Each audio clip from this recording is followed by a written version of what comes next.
ជំរាបសួរសួស្តីបងប្អូនអតិថិជនទាំងអស់គ្នាដែលតែងតែគាំទ្រជាមួយនឹងហាងហុកលីមយើងខ្ញុំនៅក្នុងថ្ងៃនេះដែរគឺយើងនឹងបង្ហាញបងប្អូនជាមួយនឹងប្រភេទរ៉ាវ៉ាន់ថ្មីកេះដែលមានតម្លៃចាប់ពី5លានជាងបងប្អូនទាំងគ្នានៅក្នុងវីដេអូនេះគឺយើងមានតម្លៃ9លានជាង6លានជាងហើយនិង5លានជាងចាំបើសិនជាបងប្អូនត្រូវការជាប្រភេទឈុតមួយណាអាចធ្វើការតាក់ទងមកកាន់ហាងហុកលីមយើងខ្ញុំទាំងពីរសាខាបានដែលសាខាទី1គឺស្ថិតនៅខេត្តបាត់ដំបង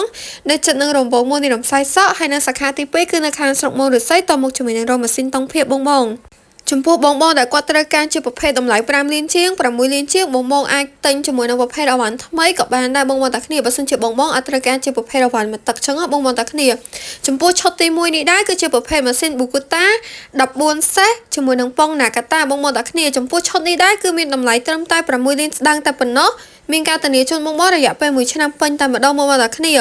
ហើយបើសិនជាឈុតនេះវិញគឺម៉ាស៊ីនគឺយើងមាន2កម្លាំងសេសមាន14សេសហើយនិង16សេសកាឡាចំពោះម៉ាស៊ីននេះបើសិនជាបងយកតាមម៉ាស៊ីនគឺតម្លៃត្រឹមតែ2លានជាងតែប៉ុណ្ណោះបងប្អូនតាគ្នាតែបើបងយកជាឈុតទាំងប៉ុងទាំងម៉ាស៊ីនគឺតម្លៃត្រឹមតែ6លានស្ដើងតែប៉ុណ្ណោះបងអញ្ចឹងបើសិនជាបងត្រូវការជាប្រភេទម៉ាស៊ីន Bukota 14សេសឬក៏16សេសកាឡាអាចធ្វើការតាក់ទងមកកាន់ហាងហុកលីមខ្ញុំទាំងពីរសាខាបានហើយបើបងយកជាឈុតជាមួយនឹងប៉ុងបែបនេះគឺចំណេញមែនតើគឺតម្លៃត្រឹមតែ6លានស្ដើងតែប៉ុណ្ណោះបងអញ្ចឹងបើសិនជាបងត្រូវការអាចជួយមកមើលដល់ទីតាំងហាងរបស់យើងផ្ទាល់បាន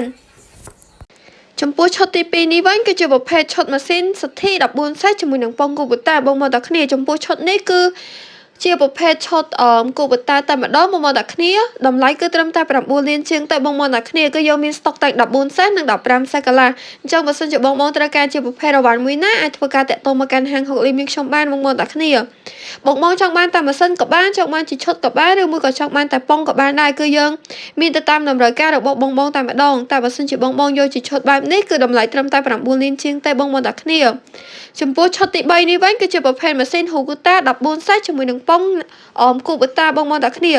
ចំពោះឈុតនេះដែរគឺមានតម្លៃត្រឹមតែ6លានជាងតែប៉ុណ្ណោះបងមកដល់គ្នាបើសិនជាបងដែលគាត់ចង់បានជាប្រភេទអវ៉ាន់តម្លៃ5លានជាង6លានជាងបងអាចជ្រើសរើសបានជាមួយនឹងឈុតដែលខ្ញុំបានថតនៅក្នុងវីដេអូនេះបើសិនជាបង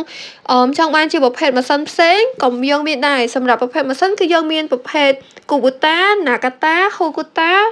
Bukotaហើយនឹង Kubota ហើយនឹង Tata Plus គឺយើងមានច្រើនម៉ាកមែនតើអញ្ចឹងបើសិនជាបងចង់ដឹងជាប្រភេទរ៉ាវ៉ាន់មួយណាម៉ាកមួយណាបងអាចធ្វើការឆាតចូលទៅក្នុង Facebook Page ហុកលីមរំសាយសក់ខេត្តបាត់ដំបងបានឬមួយក៏បងអាចអញ្ជើញមកដល់ទីតាំងហាងរបស់យើងផ្ទាល់ក៏បានដែរដែលទីតាំងហាងរបស់យើងគឺស្ថិតនៅខេត្តបាត់ដំបងនៅជិតនឹងរង្វង់មូលនៃរំសាយសក់ហើយនៅទីតាំងមួយទៀតគឺនៅខាងស្រុកមោរិស័យតមកជាមួយនឹងរោម៉ាស៊ីនតង់ភាពតែម្ដងមកដល់គ្នាគឺបងអាចរកទិញបាននៅហាងហុកលីមខ្ញុំទាំងពីរសាខានឹងបានមកដល់គ្នាហើយចំពោះប្រភេទអវ៉ាន់ខាងយើងគឺមានលក់ទាំងថ្មីហើយនិងមួយទឹកហើយសម្រាប់គ្រឿងលេងក៏យើងមានដែរបងដល់គ្នាចង់បើសិនជាបងត្រូវការជាប្រភេទអវ៉ាន់មួយណាអាចធ្វើការតាក់ទងតាមរយៈលេខទូរស័ព្ទឬមួយក៏ Facebook Page ហុកលីមរំសាយសក់ខេត្តបាត់ដំបងបានហើយចំពោះបងអតិថិជនដែលគាត់មានចំណាប់អារម្មណ៍ចង់ផ្លាស់ប្ដូរម៉ាស៊ីនមួយទឹកយកម៉ាស៊ីនថ្មីឬមួយក៏ម៉ាស៊ីនមួយទឹកយកម៉ាស៊ីនមួយទឹកពីខាងហាងហុកលីមខ្ញុំផ្ទាល់ក៏បានដែរបងដល់គ្នាហើយចំពោះឈុតដែលមាននៅក្នុងវីដេអូនេះដែរគឺយើងមានតម្លៃចាប់ពី5លានជាងដល់9លានជាងសម្រាប់4ឈុតដែលមាននៅក្នុងវីដេអូនេះបងតាគ្នាអរគុណបង